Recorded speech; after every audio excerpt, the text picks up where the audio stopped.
I was married to Elliot Austin for 4 years, and I cheated for 2 of them. The person I met on stage, who was supposed to lift me up, was actually determined to break my wings. Question: what should I do if my husband doesn't support the work I love and actively obstructs it?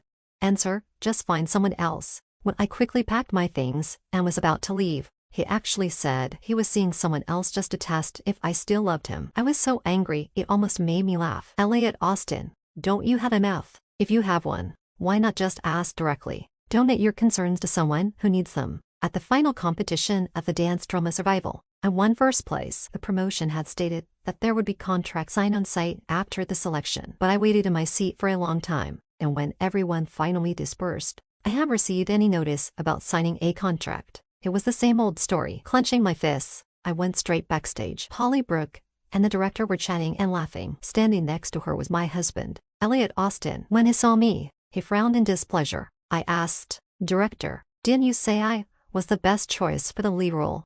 The director glanced at me and said, "After watching Polly Brooke's performance, I think she's more suitable for the lead." Polly Brooke's performance wasn't good. She even got basic moves wrong. I tugged at the corners of my mouth and said calmly, "Oh really? A lead who can't even get the basic moves right?"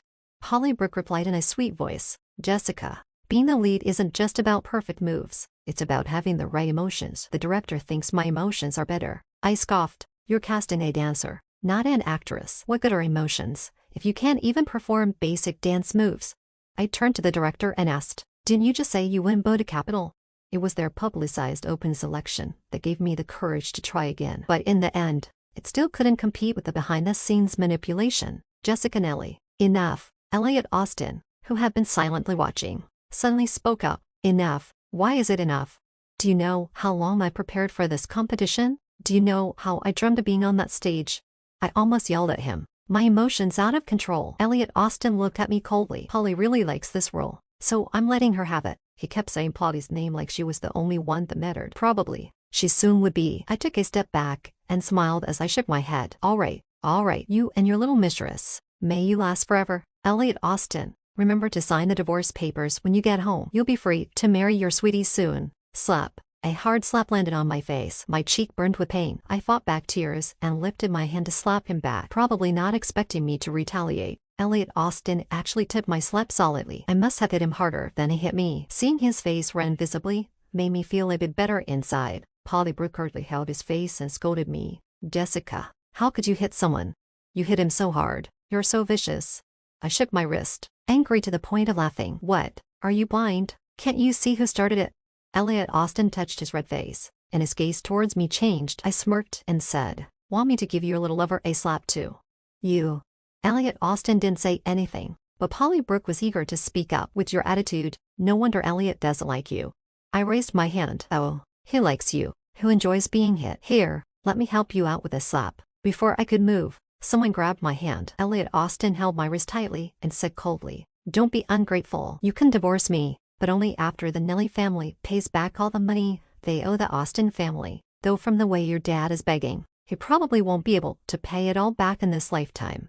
The Nelly family does owe Elliot Austin a lot of money, but that's because he's been deliberately keeping us in debt. If he hadn't kept giving my dad just enough hope, even if we went bankrupt, the Nelly family wouldn't be in such a dire situation, relying entirely on his support." I smiled bitterly. "If you hate me so much and want to trap me with the Nelly family's debts, is it really going to give your little lover a title? Is it that interesting to you?"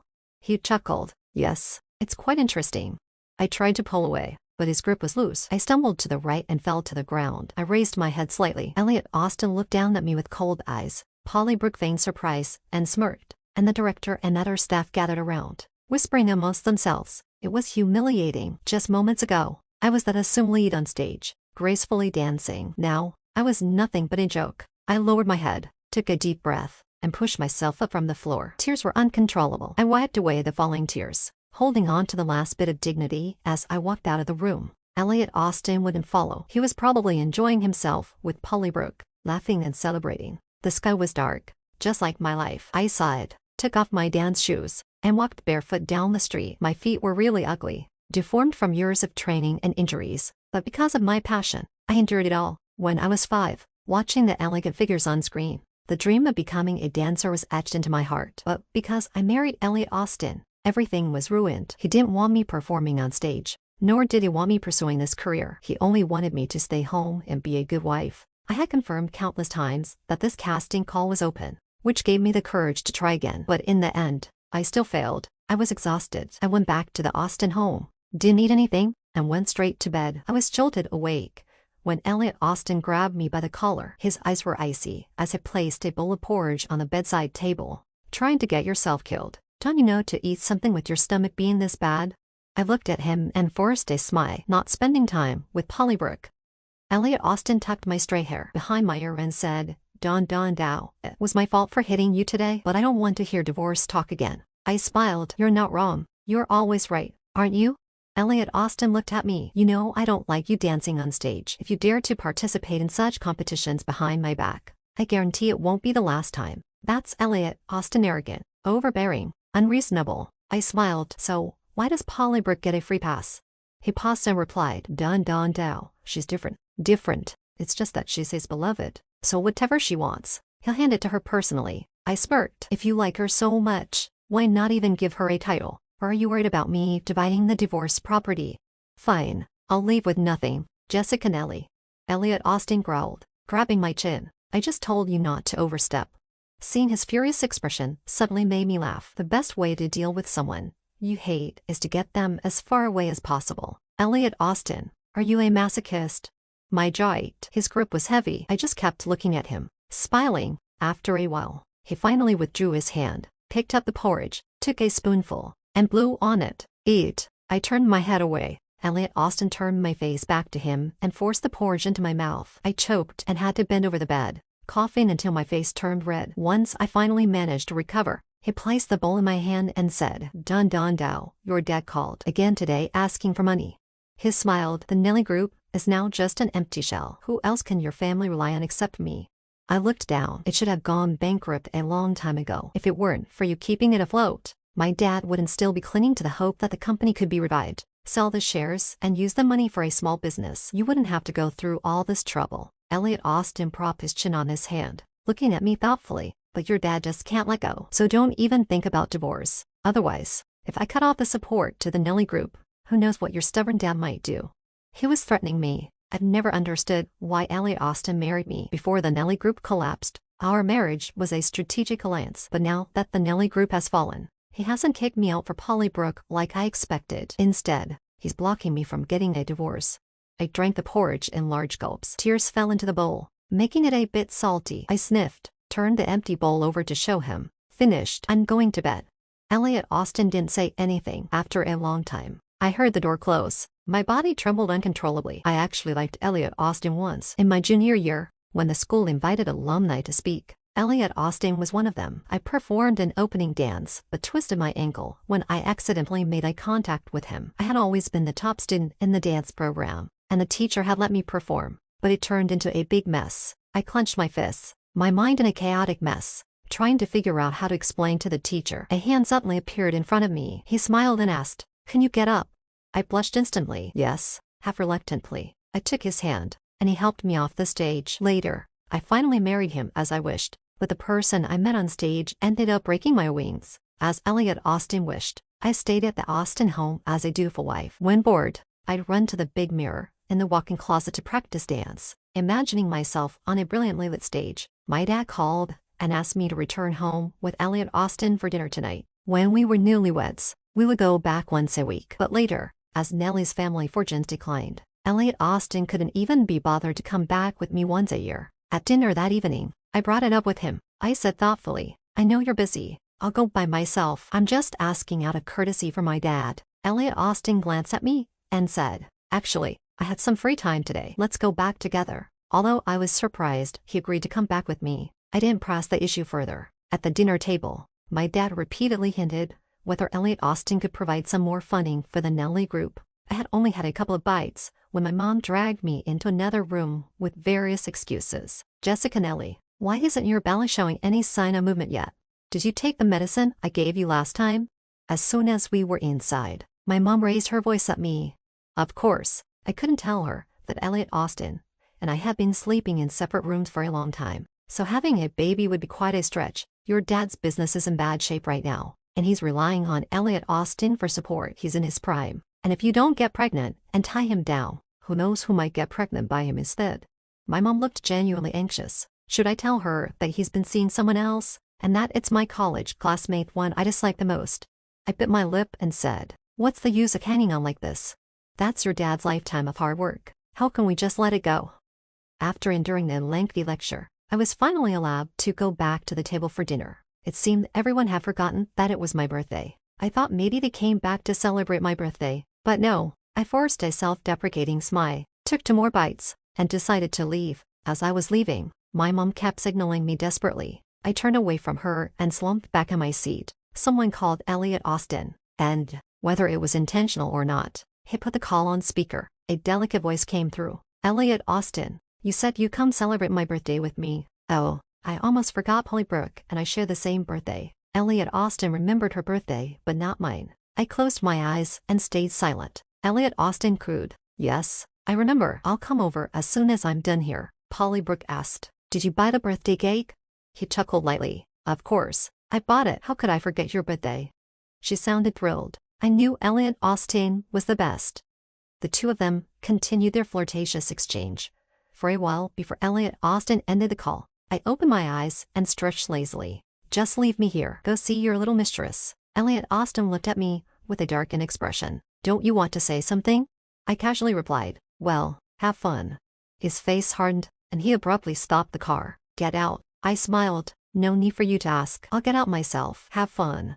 With a bright smile, I unfastened my seatbelt and hopped out of the car. Elliot Austin showed no sign of hesitation and drove off without a second glance. Phew. I sighed with relief and pulled out my phone to use its flashlight. Life has been much better since I stopped liking Elliot Austin. I used to not know how to cook, and I cut my fingers countless times just trying to make dinner for him. I wait every night for him to come home for dinner. While he was out having a good time with Polly Brooke, there was even one time I called him, and all I heard was Polly Brooke's sweet voice saying, Jessica Nelly, Elliot Austin is taking a shower. He'll probably be home later. So, I stopped liking him. After all, it's too painful to like someone who doesn't reciprocate, and I'm not a masochist. I regretted it soon after leaving. I should have walked a bit further before hailing a cab. The current stretch of road was hard to get a cab on. After walking and stopping for a while, I decided to flag down a car. After a long wait, a car finally came by. The driver rolled down the window and said bluntly, Miss, do you know it's illegal to park here?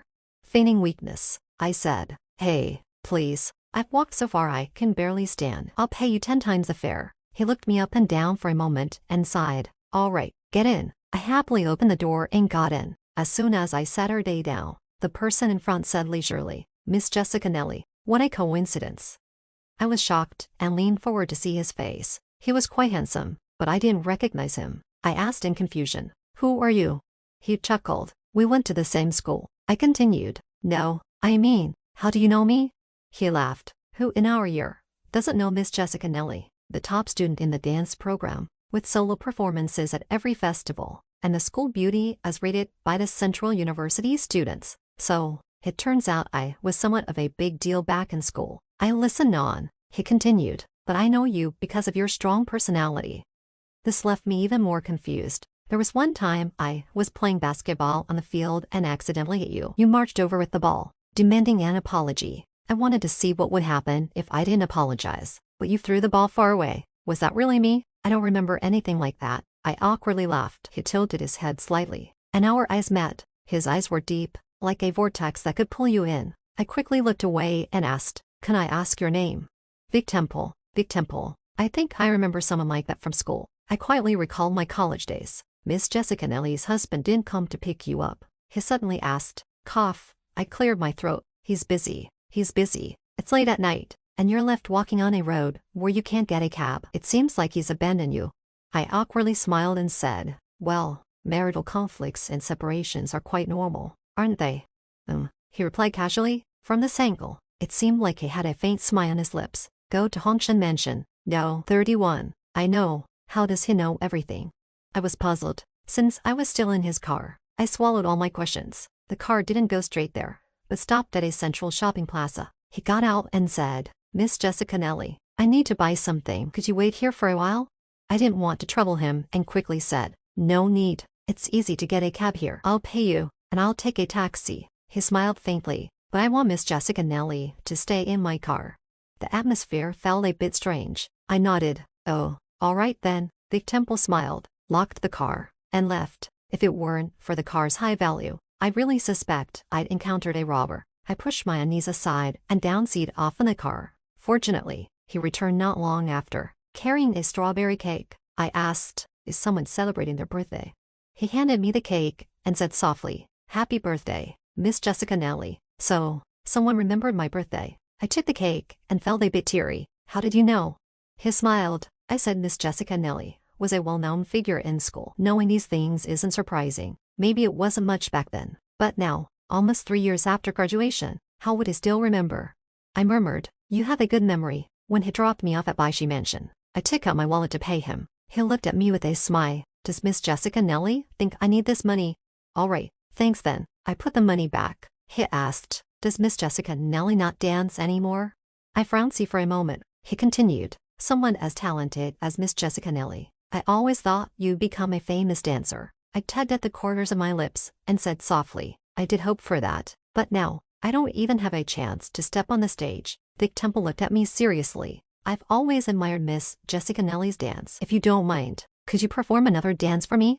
To make sure I'd agree, he added, "Consider it a thank you for the ride." Sure, I agreed readily. I really wanted an audience. After setting down the cake, I walked slowly to the streetlight, lifted my skirt, and performed a bow. The warm yellow light covered my skirt, and I lowered my eyes, dancing softly through a familiar routine as I had countless times before. Vic Temple applauded sincerely, saying, "Miss Jessica Nellie, you're stunningly beautiful." I picked up the cake again and bowed to him. "Thank you, I'm quite happy today." He smiled and handed me a business card. "I'm happy too. It just so happens that my company is investing in a dance show. If Miss Jessica Nellie is interested, please contact me." It's hard to deny I was tempted. Only I know how much I long to be on stage. I took the business card, thanked him again, and left. The lights at the Austin family villa were still on. I checked my watch. It was only 10:30. I thought he'd be out all night. I pushed the door open and saw Elliot Austin sitting on the sofa with a gloomy expression. There was a cake on the table.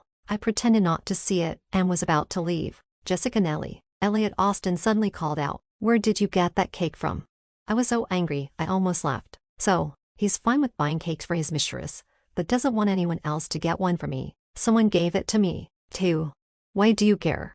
I snapped back. Elliot Austin rubbed his forehead, suppressing his anger. "Come over and eat the cake." "I don't want to." I turned to go upstairs. He coldly said, "Have you forgotten what I told you before? Is this your attitude towards me?"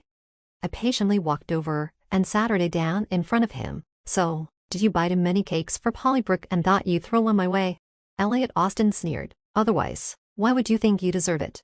"Yes, I don't deserve it." As if anyone would care about eating it. Fearing that he might go and put pressure on my parents again, I hesitated for a moment, but eventually opened the cake he bought and shoved a couple of bites into my mouth. "Thanks for the charity," I said. Elliot Austin's face turned pale. I smiled and added, "Next time, if she doesn't want it, don't bring it back. I'm not a trash collector." In the next moment, as he was about to blow up, I quickly grabbed the cake and ran into my room, locking the door behind me. When did my relationship with Elliot Austin become like this? It used to be harmonious before Polly Brooke showed up. Back then, I liked him, and while he didn't quite like me, he was always respectful. He didn't stop me from pursuing my dance dreams, and even came to watch my performances. But he seemed to change after a particular performance, and with the decline of the Nellie Group, he began to control my life on his own. The key issue with our deteriorated relationship was his affair with Polly Brooke. I stared at the glaring white ceiling and sighed quietly. I decided to go to the dance audition Vic Temple mentioned.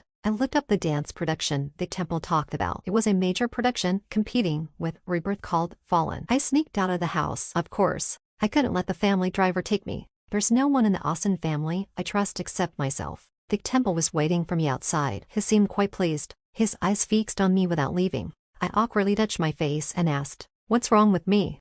He smiled lightly and said, "Nothing. I just think Jessica Nellie is very beautiful, and people naturally want to appreciate beauty."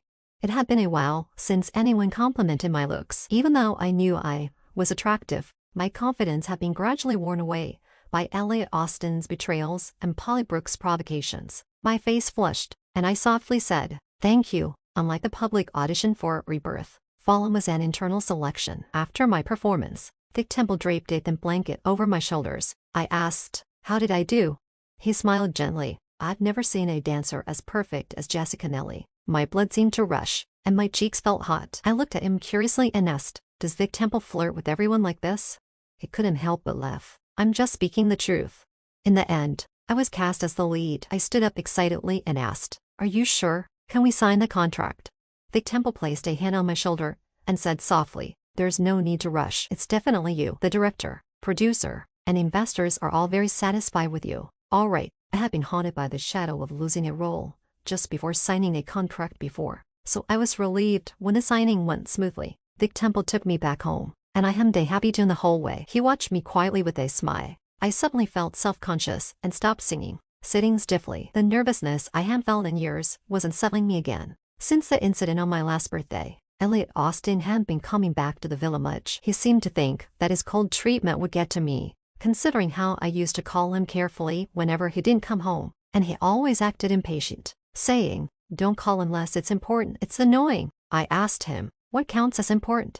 "I was sick. Is that important?"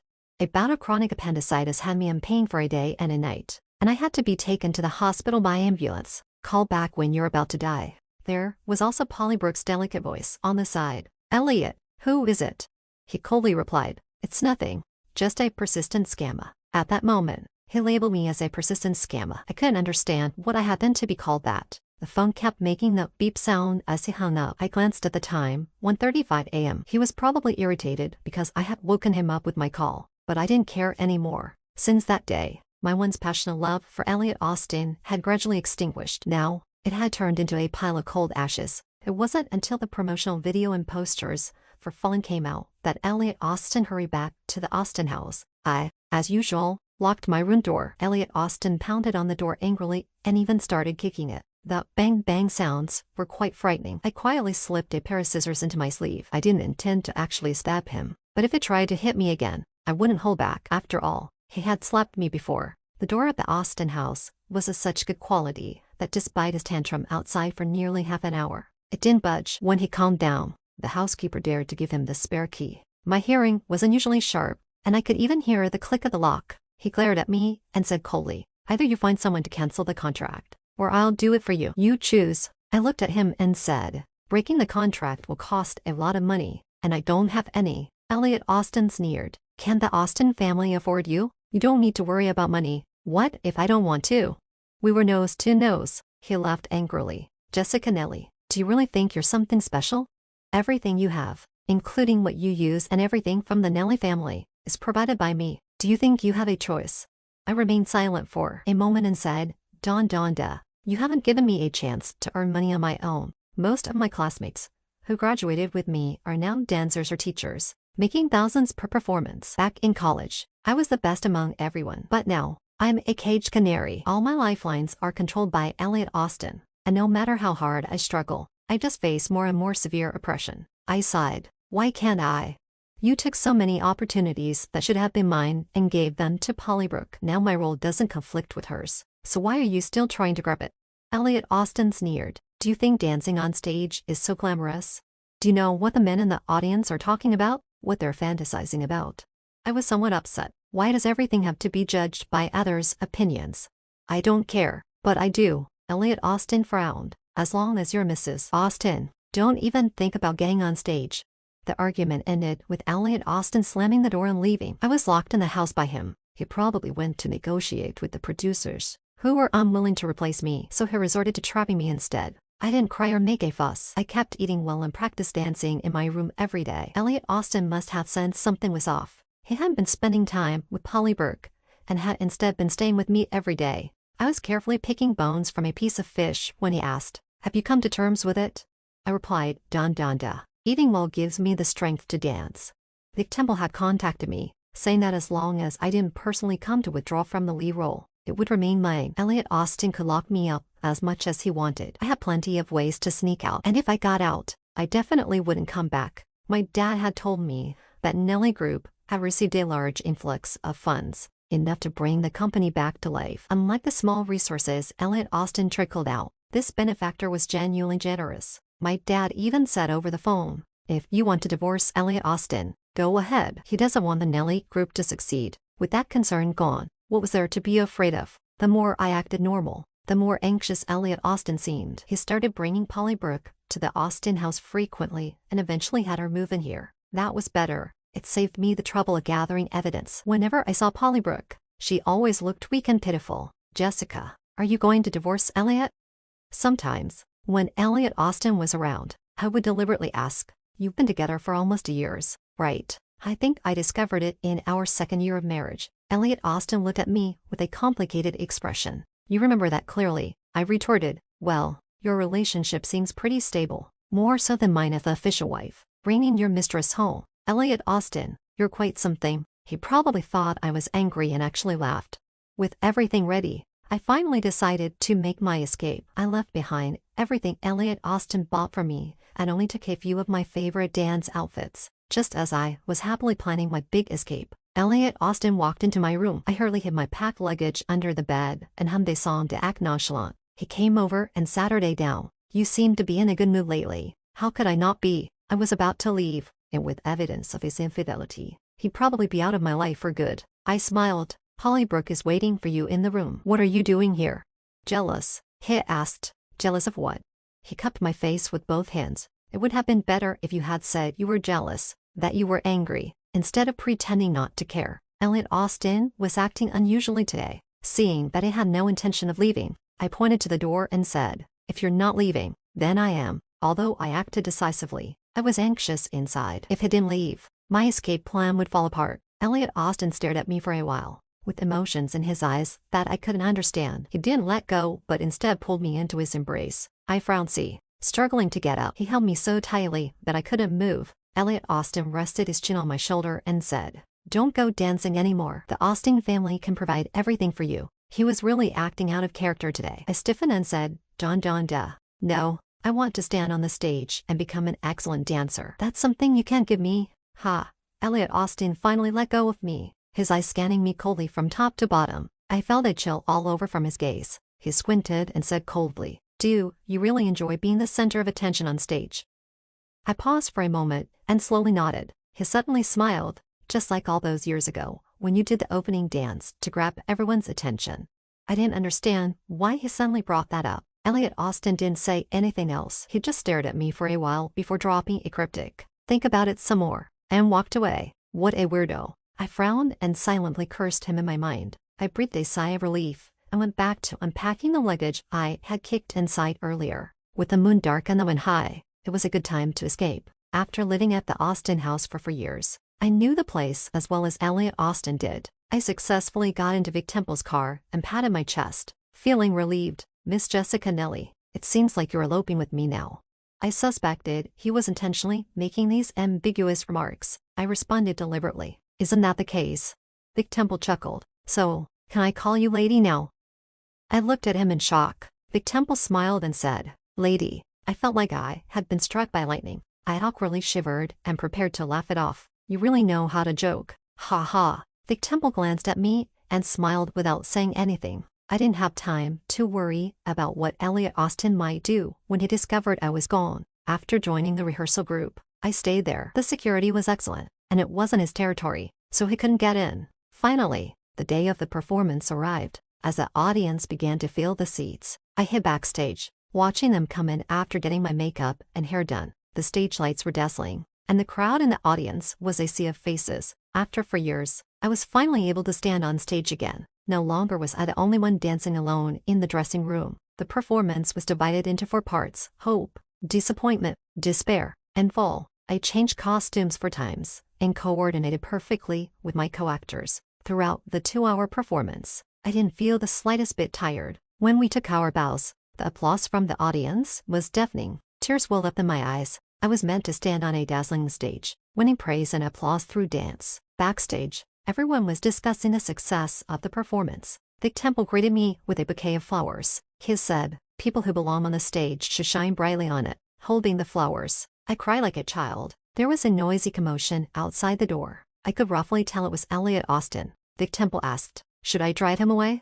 I shook my head. He should have received the court summons by now. After running out of the Austin house, I focused on practicing dance at the studio every day. After filing for divorce, I didn't bother with him or Polly Brooke anymore. But soon, Polly Brooke found my contact information and called me. I thought she was going to gloat, but instead, she was crying on the phone, urging me to go back to Elliot Austin. I was completely stunned and sarcastically said, "What, has Elliot Austin taken up with a new mistress?" Polly Brooke sobbed. "Elliot Austin? No, Elliot Austin told me to contact you and explain." "Don't ignore him," I frowned. "Explain what?" She cried. "We're separated now. Don't worry, I won't bother you again." I won't say anything more. I was speechless. I wasn't interested in hearing anything more and ended the call. I didn't expect Polly Brooke to contact me, and now Elliot Austin was here as well. When I came out, Elliot Austin finally stopped making a scene. He glared at me coldly. "Jessica, come back with me." I waved to Vic Temple, signaling that I wanted to talk to Elliot Austin alone for a moment. Soon, the backstage was left with just the two of us. "I filed for divorce and have evidence of your affair with your mistress. I think you'd better find a lawyer quickly instead of wasting time with me." Elliot Austin scoffed. "There's nothing between Polly and me. What use are your so-called proofs?" So, there really are people with such thick skin. 2 years of affair with Polly Brooke, and he still has the nerve to say there was nothing between them. I smiled. "Whether it's useful or not isn't up to you to decide. And it's certainly not up to me. The Nelly Group doesn't rely on you anymore. You've lost your only leverage against me. So why should I listen to you?" Elliot Austin clenched his fists, as if he finally realized I was no longer under his control, and his tone softened unexpectedly. "Are you still upset about me bringing Polly Brooke home? There was nothing between her and me. I know you hated her back in college. I only sought her out to make you mad."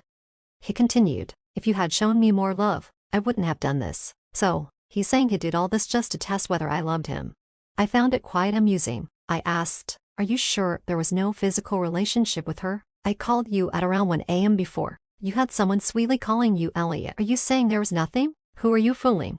Elliot Austin responded with long silence. After a while, he suddenly said, "And you, haven't you ever deceived me? Who was it that deliberately fell on stage to seduce me? You did everything to marry into the Austin family, didn't you? Just for the money." So, he thought my fall on stage was deliberate. What started as genuine affection in my heart was just a show to him. No wonder he previously described me as a persistent liar. I laughed self-deprecatingly and asked, "Who told you that?" Before he could answer, I continued, "It must have been Polly Brooke, right? She was always trying to jab at me in college. I was wondering why you two suddenly got together." Elliot Austin retorted, "So what if it was her? Do you dare say you weren't being deliberate? You were obviously the top in your dance major. How could you make such a rookie mistake on stage?" Why did I fall? Of course, it was because of that sudden flutter in my heart. I tugged at my lip and said, Don. Why wouldn't I? I fell because I was nervous after locking eyes with someone I liked." Elliot Austin's eyelashes fluttered, his face a mix of shock and joy. "Elliot Austin, you're always so self-righteous." I took a step back. "You believe whatever people tell you. I really doubt how you manage a company with such intelligence." Elliot Austin's lips moved, and he struggled to push out a few words. "I don't know." I was exasperated and laughed. "You don't know, didn't you ask? If you want to know something, just ask directly." "Elliot Austin, don't you have a mouth? Don't you know the mouth is for clarifying misunderstandings? If not, you can donate it to someone who needs it." He preferred to believe Polly Brooke, whom he barely knew, overspending even a minute asking me. That's Elliot Austin, overbearing, arrogant, and unreasonable. He should be congratulated for finally exhausting all my feelings for him. I didn't say anything more and turned to leave. The video of the performance fall quickly went viral online, and various offers started coming my way. When the hype around the dance drama reached a peak, I released evidence and recordings of Elliot Austin's affair through a few marketing accounts. The divorce proceedings went smoothly. Besides the joint marital property from the 4 years of marriage, Elliot Austin, as the guilty party, had to pay me a considerable amount in compensation. When Polly Brooke's starring role in The Progeny premiered, comparisons between her and me started flooding in. "Wow, what's this supposed to be?" They claim it's a big production, but the dance performers are so bad that I think I could have done better. Isn't it obvious? The lead actress is the mistress who climbed the ranks thanks to Jessica's ex-husband. This role was never meant for her. She even stole many roles from Jessica,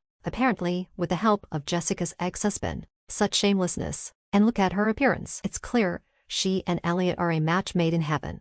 The drama involving me, Elliot Austin, and Polly Brooke continued to heat up online. Things taken from others must eventually be returned. Holly Brooke didn't practice her basics well, focusing all her efforts on seducing Elliot Austin. How could such a person deliver a good performance?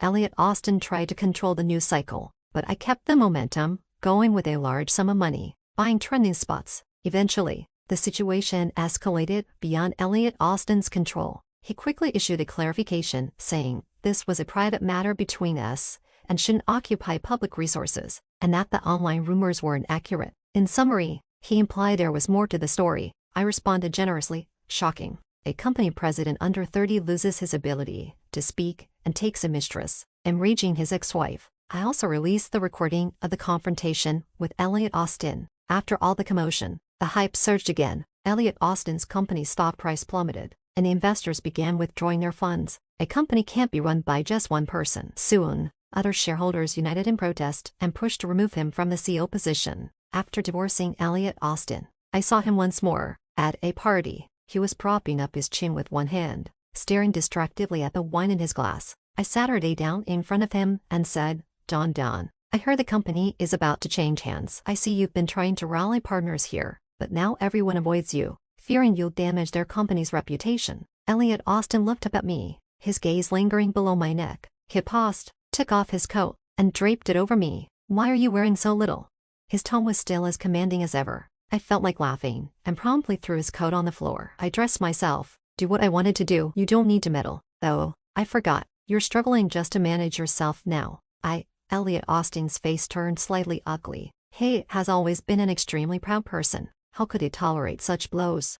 He fell silent for a moment and reached out to touch my face. I recoiled in disgust, leaving him frowning in place. I love you, he said softly. I was wrong before. If you like dancing, you can continue, and I'll support you in the future. He tightened his grip on the water glass and tentatively asked, You still love me, right? I was about to say he was dreaming, when suddenly a large hand rested on my shoulder. Vic Temple pulled me a step closer to him and said, Where did the lady go? It took me a while to find her. Elliot Austin looked at me in disbelief and repeated, Lady. I stiffly turned to look at Vic Temple. He was looking back at me, his deep eyes seeming to draw you in. After a moment, Vic Temple looked away, swirled his wine, and took a sip, raising his glass to Elliot Austin and finishing it in one gulp. He said lazily, Thanks, Elliot Austin, for letting Jessica go. Otherwise, I might have been secretly in love for another 10 years without any results. Secretly in love.